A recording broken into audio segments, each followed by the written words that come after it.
जब इरादे नेक और मजबूत हों तो दुनिया क्या सोचती है, क्या कहती है, इस बात से कोई फर्क नहीं पड़ता। ऐसे नेक इरादे कैसे लोगों की जिंदगियां बदलते हैं, आइए सुनते हैं सुधा मूर्ति द्वारा लिखी कहानी बॉम्बे टू बेंगलोर में। गर्मी की शुरुआत थी। सुधा मूर्ति उदयन एक्सप्रेस से मुंबई से बेंगलोर जा रही थी। ट्रेन का सेकेंड क्लास कंपार्टमेंट लोगों से खचाखच भरा था। ऐसा लग रहा था बहुत सारे लोग बिना रिजर्वेशन के ही ट्रेन में आ गए हैं। जिस बर्थ पर 3 लोग बैठने चाहिए थे उस पर 6 लोग बैठे थे। जैसे ही टीटी टिकट कलेक्ट करने आया, ये सारे लोग बर्थ लेने की कोशिश में लग गए। तभी टीसी ने सुधा की तरफ देखा और पूछा, आपका टिकट कहाँ है? सुधा ने कहा, मैं आपको अपना टिकट दिखा चुकी हूँ। टीसी ने कहा, मैडम मैं आपको नहीं कह रहा हूँ, आपकी बर्थ के नीचे जो ये लड़की छुपी हुई है उसकी बात कर रहा हूँ। टीसी जोर से चिल्लाया तो लड़की डरते हुए बर्थ के नीचे से बाहर निकल आई। उसके हाथ कांप रहे थे। वो हाथ जोड़कर टीसी के सामने खड़ी हो गई। 13-14 साल की सांवली सी लड़की के बाल बिखरे हुए थे और कपड़े फटे हुए थे। टीसी ने पूछा, कौन हो, कहाँ जाना है तुम्हें?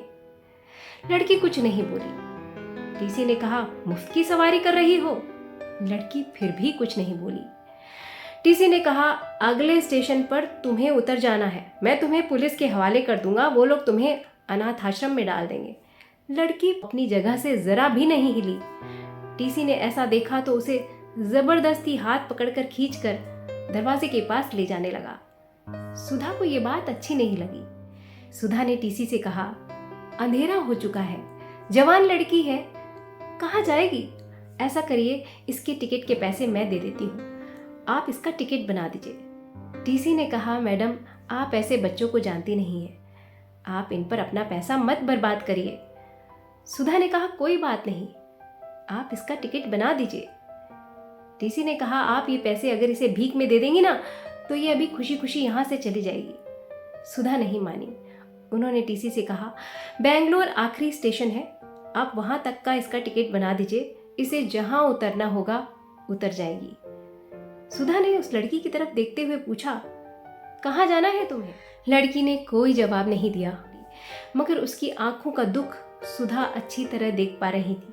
आखिर टीसी ने टिकट बना दिया और सुधा को पकड़ा दिया।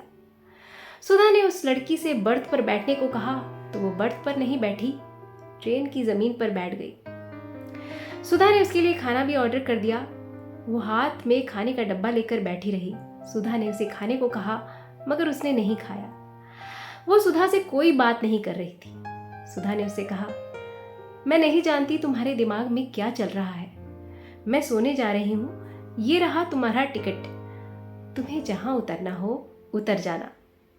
सुबह 6 बजे जब सुधा सोकर उठी तो वह लड़की ऊँघ रही थी, मगर उसका खाने का डब्बा खाली था।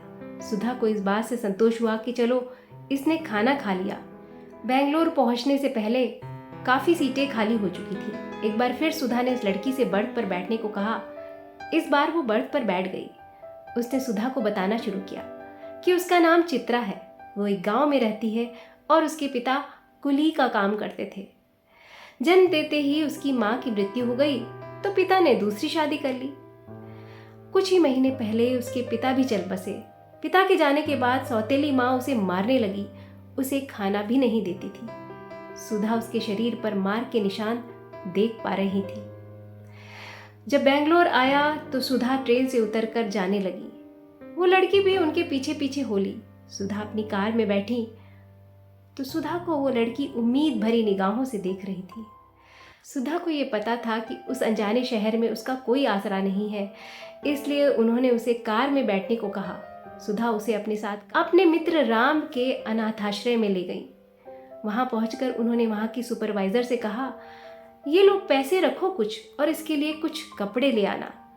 सुधा ने चित्रा से कहा, यहाँ पर तुम्हारी उम्र की और भी लड़कियां हैं, तुम्हें यहाँ अच्छा लगेगा, मैं 2 हफ्ते बाद तुमसे मिलने आऊंगी। 2 हफ्ते बाद जब सुधा अनाथाश्रय पहुंची तो सुपरवाइजर ने सुधा को बताया, चित्रा बहुत अच्छी लड़की है, वो किचन और सफाई के कामों में हमारी मदद ही नहीं करती बल्कि अपने से छोटे बच्चों को पढ़ाती भी है। वो अपने गांव में एक बहुत अच्छी स्टूडेंट थी और आगे पढ़ना चाहती है। सुधा ने सुपरवाइजर से कहा, इसका स्कूल में एडमिशन करा दो, इसकी पढ़ाई का खर्च मैं उठाऊंगी। इसके बाद सुधा का अनाथाश्रय जाना कम हो गया, वो अपने कामों में व्यस्त हो गई।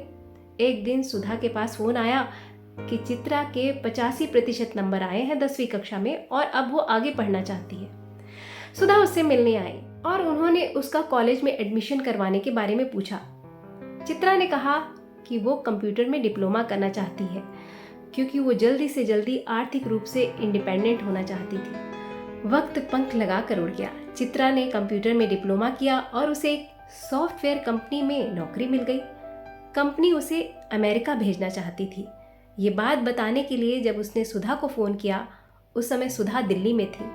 सुधा ने चित्रा से कहा, अपना ख्याल रखना, मेरा आशीर्वाद हमेशा तुम्हारे साथ है। कई साल बीत गए। सुधा को एक लेक्चर देने के लिए सैन फ्रांसिस्को बुलाया गया। लेक्चर एक होटल के कन्वेंशन हॉल में था। सुधा ने उसी होटल में रहने की सोची। लेक्चर के बाद जब वो रिसेप्शनिस्ट के पास बिल देने गई तो रिसेप्शनिस्ट ने कहा, मैडम आपका बिल पे हो चुका है। सुधा ने पूछा, किसने पे किया? रिसेप्शनिस्ट ने कहा, वो सामने जो लड़की खड़ी है ना, उसने। सुधा ने घूम कर देखा तो चित्रा खड़ी थी। उसने एक खूबसूरत साड़ी पहन रखी थी। वो उसे देखकर बहुत खुश हुई। चित्रा दौड़ते हुए आई, उसने सुधा को गले से लगाया, उनके पैर छुए। सुधा ने सवालों की झड़ी लगा दी। कैसी हो? कैसा चल रहा है तुम्हारा काम? इस बीच तुम इंडिया आए कि नहीं?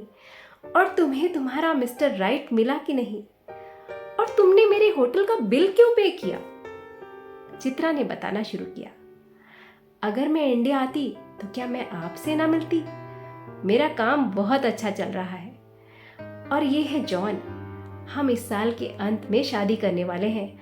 मुझे पता है आपको मेरी शादी की बहुत चिंता थी। आपको आना पड़ेगा हमें आशीर्वाद देने के लिए। सुधा ने फिर पूछा, पर तुमने मेरे होटल का बिल क्यों पे किया? चित्रा ने आंखों में आंसू भरकर कहा, अगर आप न मदद करती तो क्या पता मैं भीख मांग रही होती, तवाइफ बन गई होती या किसी के घर में नौकरी कर रही होती। आपने मेरी जिंदगी बदल दी। सुधा ने कहा, मैंने तुम्हारी जिंदगी नहीं बदली, बहुत सारे लोगों ने तुम्हारी जिंदगी बदली है। मैं तो सिर्फ उसमें पहली सीढ़ी थी। वो अनाथाश्रय जहां तुम रही, वो स्कूल जहां तुमने पढ़ाई की, वो कंपनी जिसने तुम्हें अमेरिका भेजा, और सबसे ज्यादा तुम्हारी इच्छा शक्ति और तुम्हारी मेहनत ने तुम्हारी जिंदगी बदल दी। चित्रा ने जॉन से भी सुधा के पैर छूने को कहा और वो रोते हुए सुधा के गले लग गई। तो जिनके इरादों में अच्छा करने की धार होती है वो अच्छा करते भी हैं और अच्छा करने का कोई क्रेडिट भी नहीं लेते। तो ये कहानी अच्छी लगी हो तो वीडियो को लाइक करिएगा, शेयर करिएगा और चैनल को सब्सक्राइब जरूर करिएगा।